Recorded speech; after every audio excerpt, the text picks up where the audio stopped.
And I've seen real situations where like the parents of the murdered person have actually forgiven the killer. Right? So you think it's kind of insane, to when you have a child or you have a loved one, may Allah protect them, and someone does something like that. It's almost unimaginable to imagine how can a human being forgive someone else for doing that. But there are human beings that actually do that, right? So that is mind-boggling for us. But we're saying Allah is the most merciful. Allah is the source of all mercy. Allah is the giver of most mercy, and all this stuff. So the amount of mercy that Allah has is so much more than we can imagine. And that's great for us because the amount of mistakes that we make, the amount of sins that we commit, the amount of issues that we have, it's great that we can be certain that if we go to Allah sincerely, He will forgive us, inshallah.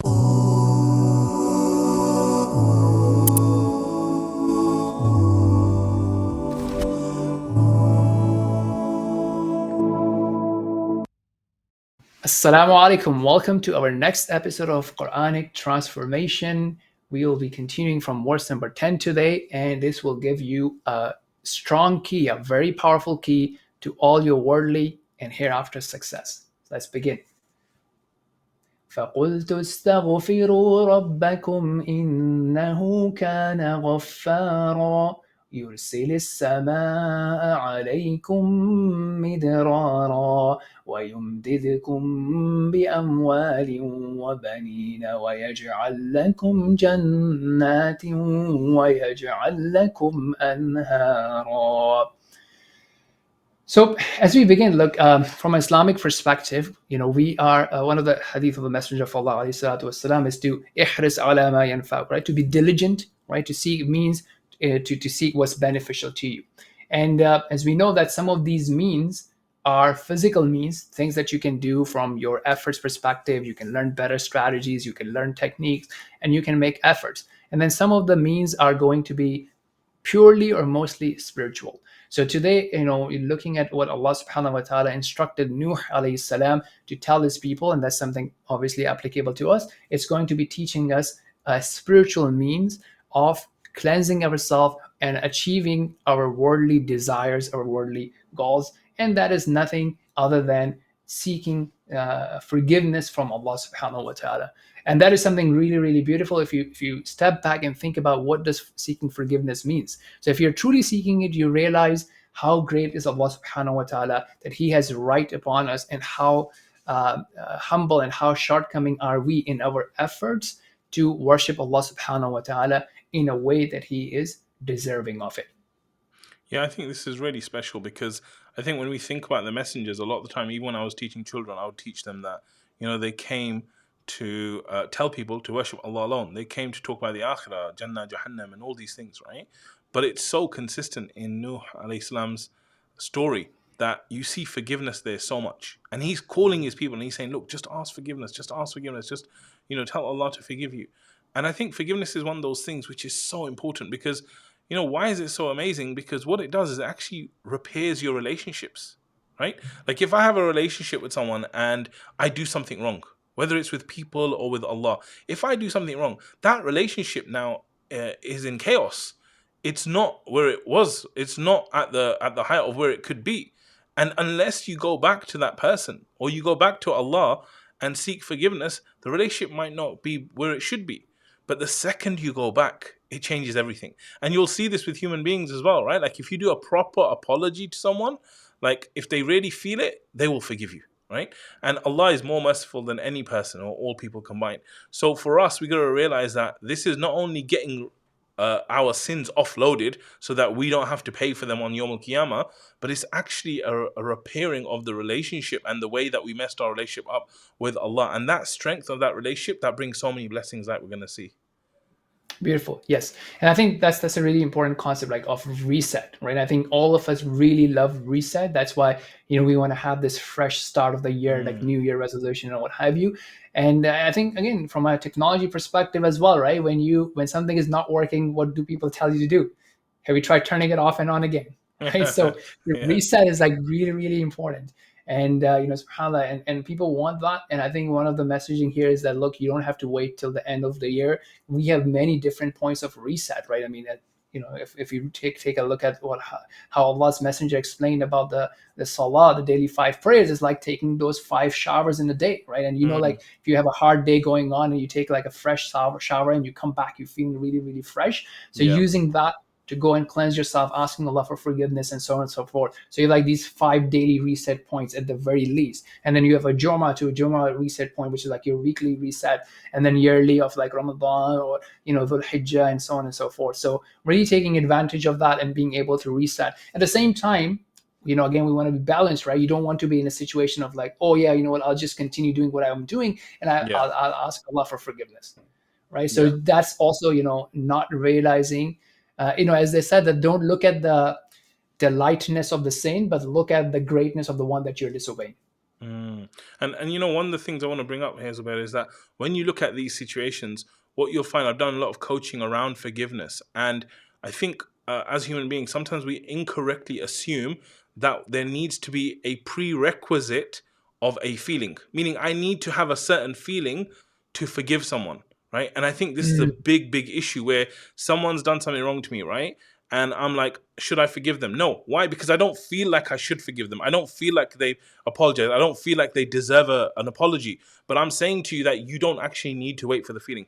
You can actually just say the words, I forgive this person. And what you'll find is after you do that, that release actually changes your feelings towards it as well. So we've got to be mindful that forgiveness is not always, okay, I'm going to wait for this feeling 4 years from now to come. Because if we want Allah to forgive us, we have to be forgiving towards other people. And this forgiveness will free you from whatever pain and whatever hurt is being held on. And in the same way, when you go and ask forgiveness from Allah, it frees you from the sins and those things that are weighing you down and weighing your relationship down with Allah.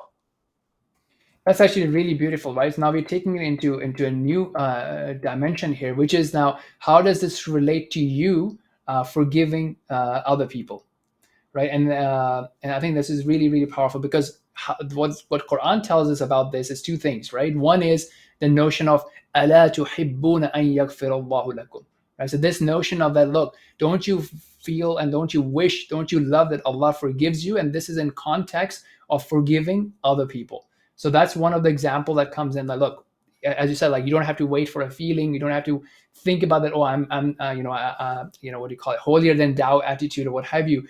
Then realize that, look, I want Allah to forgive me, and for that sake, I'm going to let this go, because I want Allah to be merciful to me, or I want Allah to be forgiving to me. Yeah. And then the second angle is that had it not been the blessing of Allah, the sin that person has committed towards you, or the injustice that person has committed towards you, you would have been the wrongdoer here. So that's also from the favors of Allah, that the situation is that he is or she is the wrongdoer to you, as opposed to you being that one. So when you realize that, you appreciate both angles. Yeah. Beautiful. Okay, so now in terms of what Allah has promised, obviously, well, even before we go that, like, one of the ways that it's introducing Allah subhanahu wa ta'ala to us is that innahu kana ghaffar, that he's like really, really always forgiving. So it's like his forgiveness and mercy is like really, really abundant. And that's how, Allah is describing himself. That's how Allah is making himself known to us, not as, primarily someone who is just like catching you in every, bad thing that you do. He's going to put you to take you to task for that. No, in general, he's Halim, he is forbearing, and he is the one who is merciful and forgiving. And if you want to, emulate some of that to be more forgiving in our life, and to remember that this is one of the qualities and one of the attributes of our Lord, to not be then letting it go, and never be disappointed or give up hope on his forgiveness. Yeah.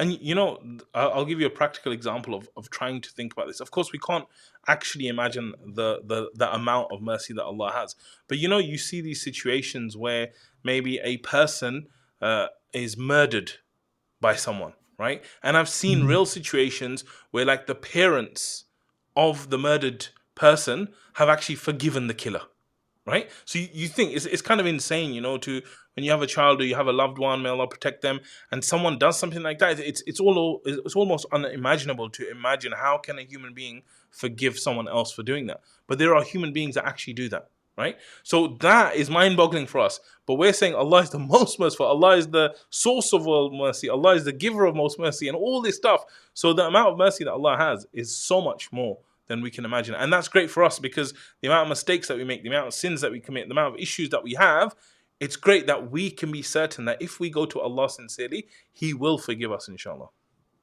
Beautiful. Right. And this is a promise from Allah subhanahu wa ta'ala that this will not only have impact on your relationship with Allah subhanahu wa ta'ala in the hereafter, rather, but this also shows us a sign that, part of the reason that we may be prevented from the good things of this world, right? Whether it be you want to get married, you want to have children, you want to have success, you want to have more risk. It's not always the case, but sometimes the case could also be that you are being prevented from it because of your sins. And once I like to use the example like of our mobile phones or what have you. Let's say you're trying to do like some reading, or you're trying to do an assignment, or you're trying to do some banking. If there's a lot of spyware and you have like all these tabs open with ads and this and that, right? Then it's just going to slow you down. So with the istighfar, as you become this lighter and more powerful and high performant version of yourself, spiritually speaking, what have you, then it also enables you in general to achieve the goodness that you're desiring, because sometimes those things can be prevented from you because of the sins. And istighfar and truly repenting and truly seeking forgiveness from Allah is a way to cleanse and attract those things for you. Yeah, and the ayahs here, what it says is, He will shower you with abundant rain, supply you with wealth and children, and give you gardens as well as rivers, right? For me, these are very special ayahs. Sheikh Mohammed al-Sharif, rahimahullah, he did a lot of stuff where he was talking about these ayahs, and he was getting very emotional, and he was saying, like, if you only knew what istighfar would do. And I actually tried this in my own life, and I found so many blessings came because I did a bit more istighfar. So I would challenge anyone watching today, like this episode, to go, you know what? I'm just going to make more istighfar. I'm going to seek Allah's forgiveness. And I'm telling you, just watch how, inshallah, you will see some of these blessings come into your life.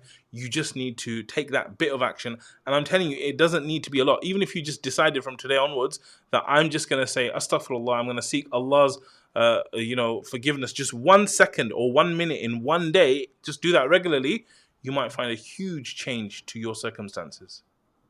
Beautiful. Yes, I think that's a great action point to end on. And if I can just add a top up to it, just make sure that your tongue, your heart are all aligned as well. So as you do it, mean it, and then just actually really realize it, like, what's my habit and what's my conscious habit of doing this stuff up. Beautiful. Absolutely. Okay, well, that inshallah will wrap up, and we'll see you in the next one. Assalamu